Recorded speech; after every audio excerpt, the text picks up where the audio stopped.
Última pergunta, sim. Vocês um dia escreveu: a poesia não tem sentido, tem alma.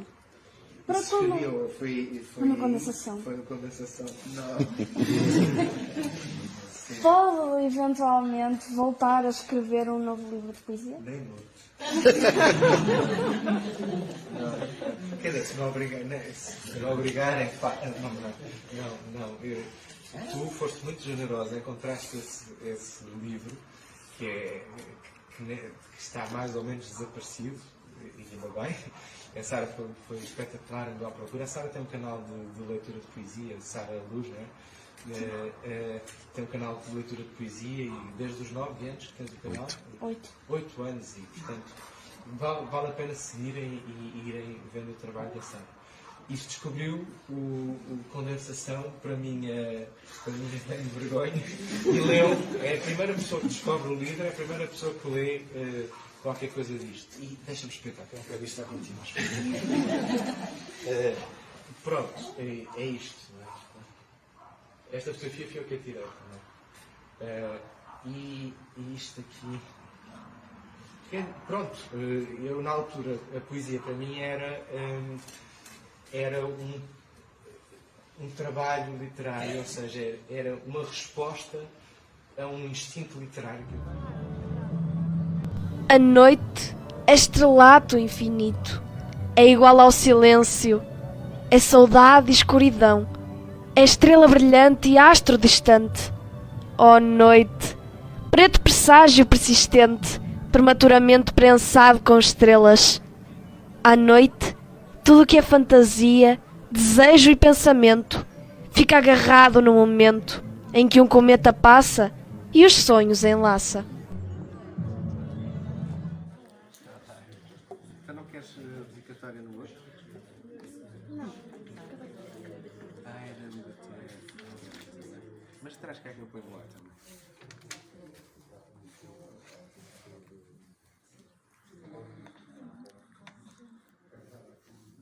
Espera.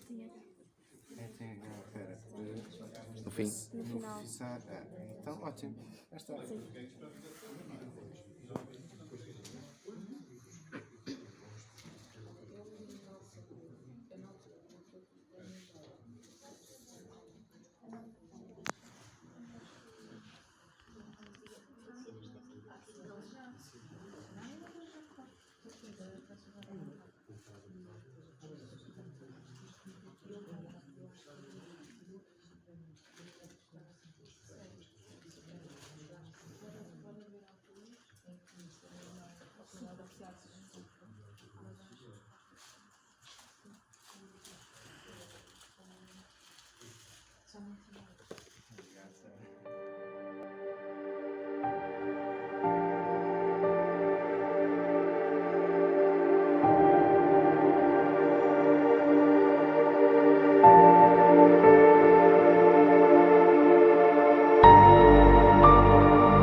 Obrigado. Olá a todos. Um abraço.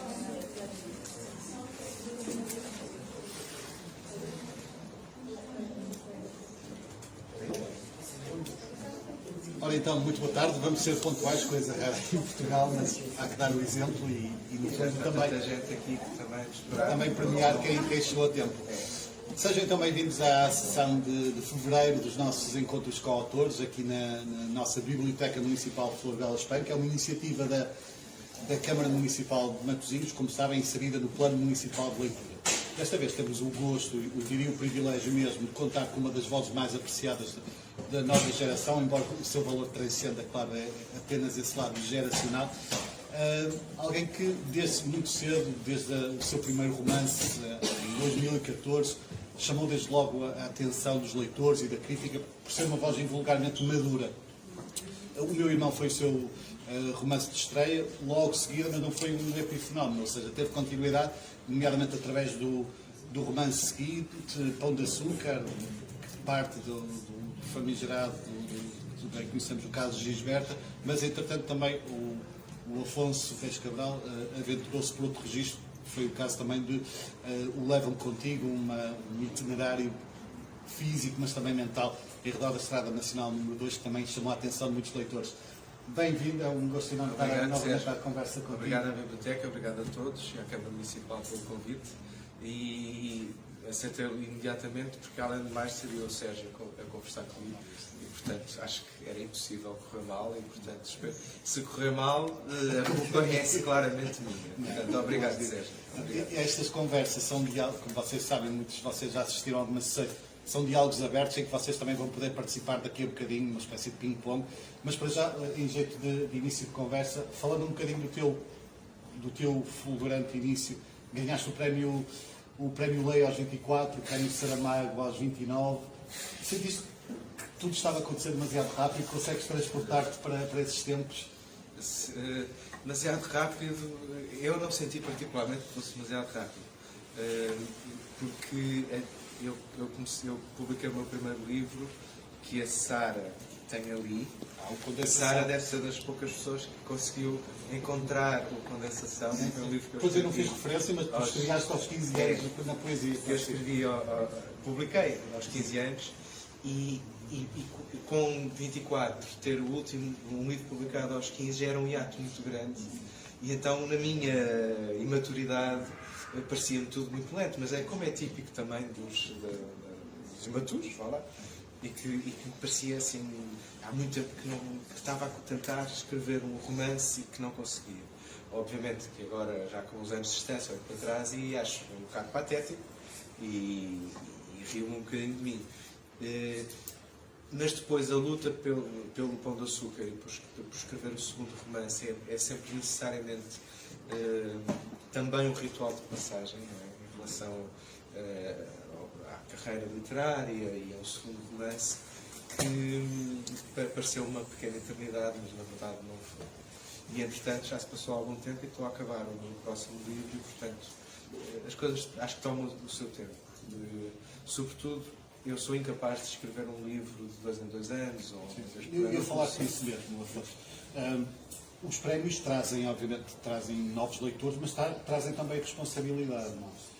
Não quero certamente, lá está, publicar por publicar. É isso que leva também a cada livro, queres que cada livro acrescente algo em relação ao que foi publicado, que seja uma viagem, não diria evolução, mas uma viagem permanente. Eu adorava conseguir escrever um livro de 2 em 2 anos, mas é impossível. E eu sinto que este livro fecha uma espécie de ciclo, que é uma trilogia, na verdade. Talvez a trilogia dos narradores não fiáveis. Todos os meus narradores até agora são na primeira pessoa. Este é também, e penso que é o último para já. E são narradores que estão a confessar alguma coisa, de uma maneira ou de outra. Chegar a essa confissão, para mim, tem demorado algum tempo. E depois, a questão dos prémios, eu acho que não me responsabiliza particularmente, ou não me responsabiliza mais do que eu sentiria de outra maneira.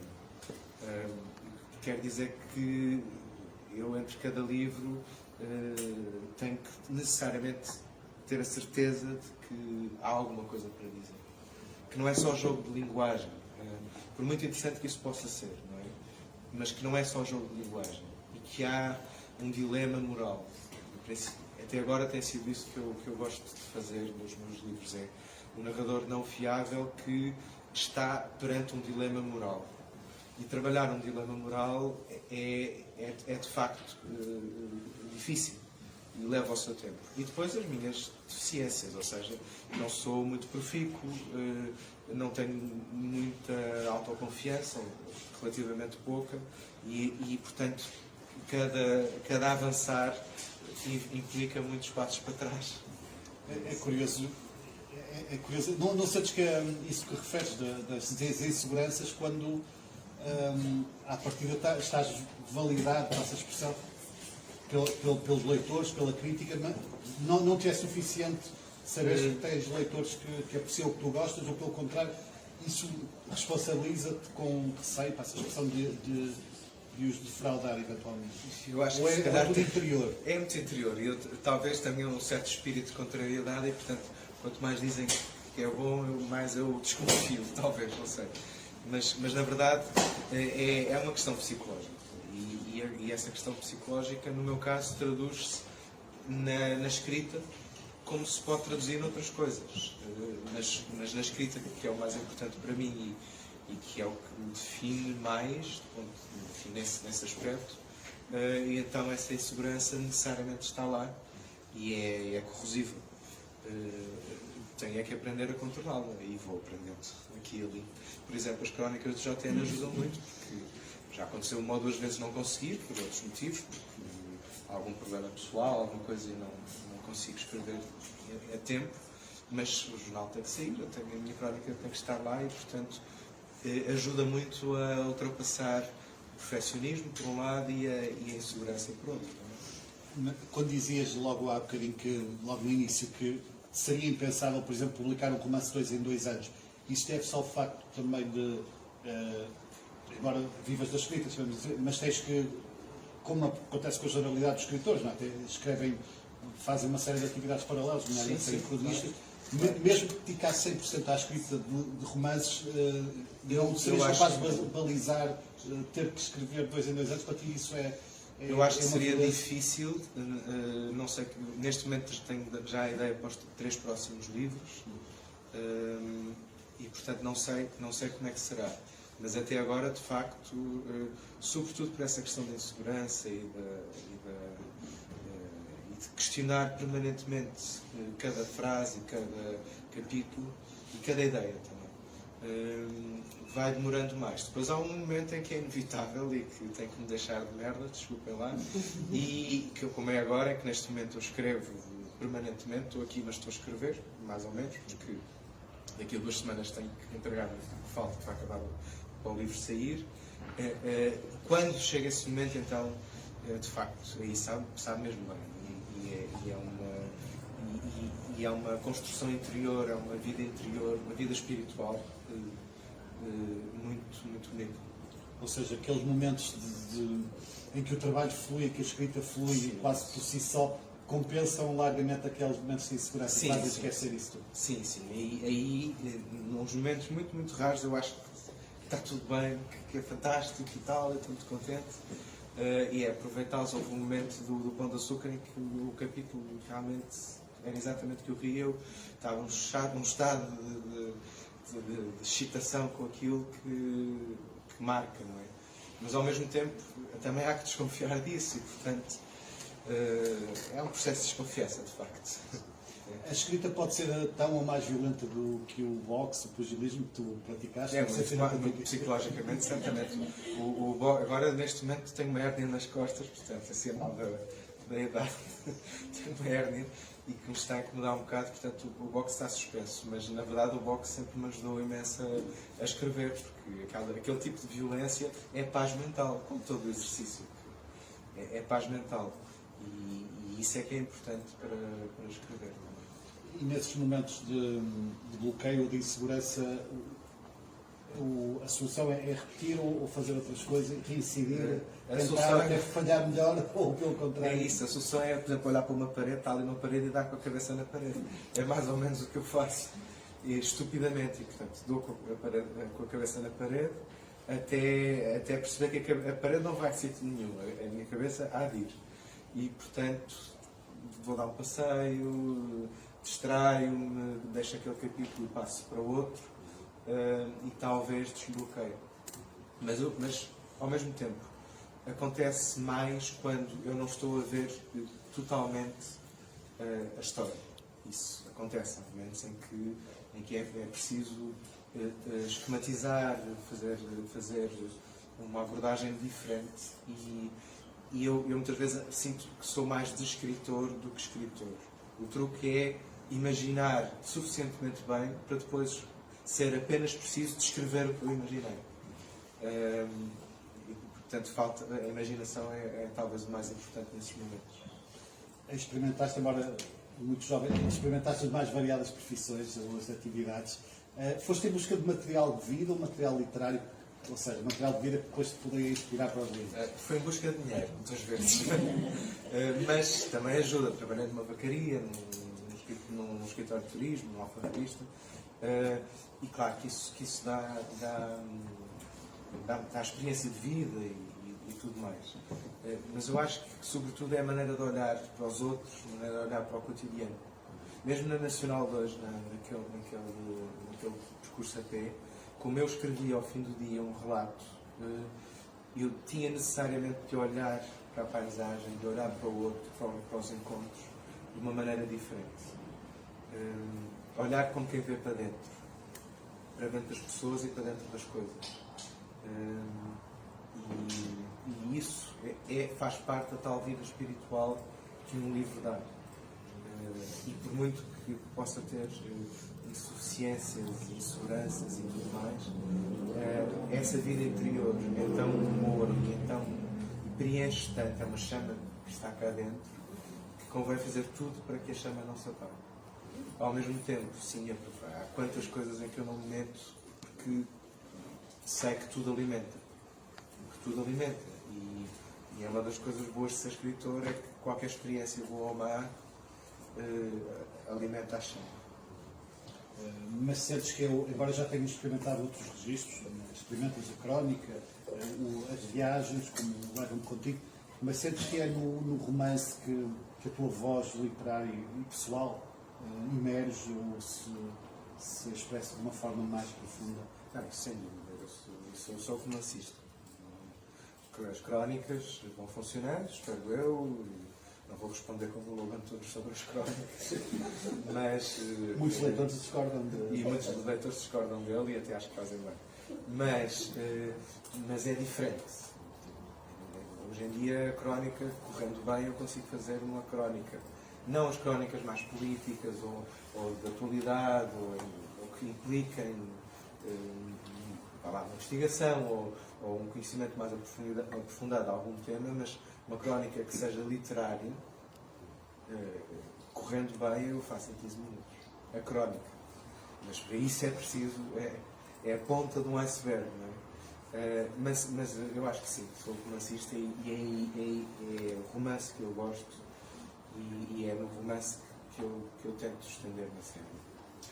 Isso faz parte da sinopse, das biografias que são apresentadas sobre ti.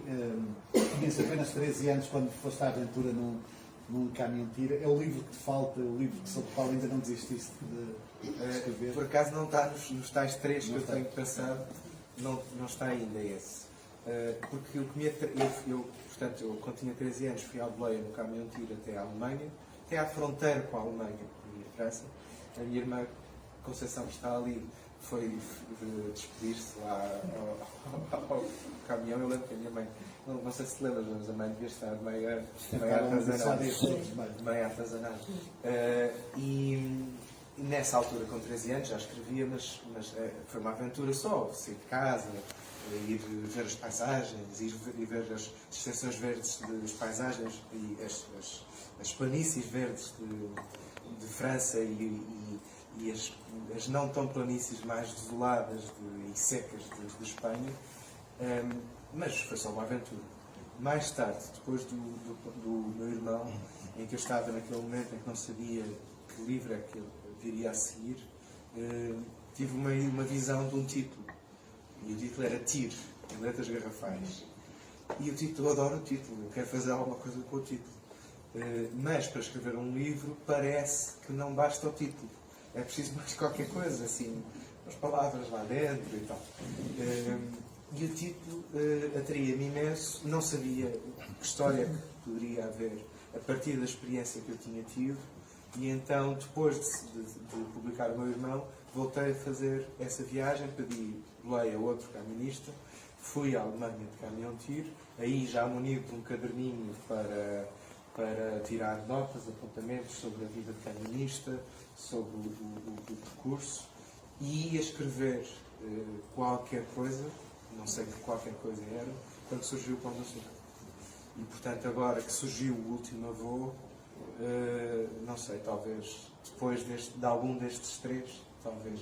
Mas ainda não sei o que é que está para além do título, portanto, Vamos ver, não sei. Talvez uma terceira viagem. Talvez uma terceira viagem. Sim, mas também 2 já foi demais. Já foi bem, não quero mais.